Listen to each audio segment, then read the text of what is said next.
Pinatawan ng NBA ng $100,000 na multa ang Cleveland Cavaliers matapos umanong labagin ng koponan ang player participation policy ng hindi palaruin sina Donovan Mitchell at Evan Mobley sa laro kontra Miami Heat. Narito si Matchpoint, Millie Borja.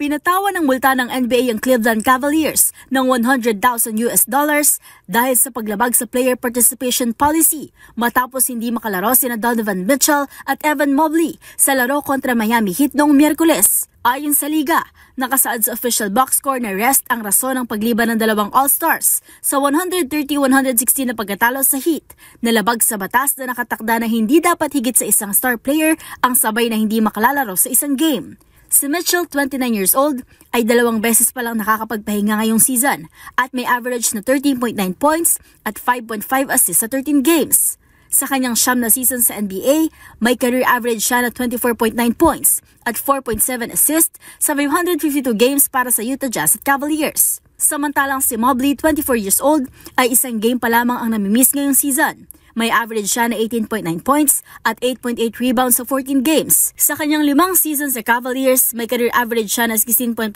points at 8.9 rebounds. Ayon sa NBA, hindi natugunan ng Cavaliers ang protocol kaya ipinatawang multa. At sa mga latest updates sa mundo ng sports, para sa MBC TV Network News, ito si Millie Borja ng DZRH TV, una sa Pilipinas, una sa Pilipino.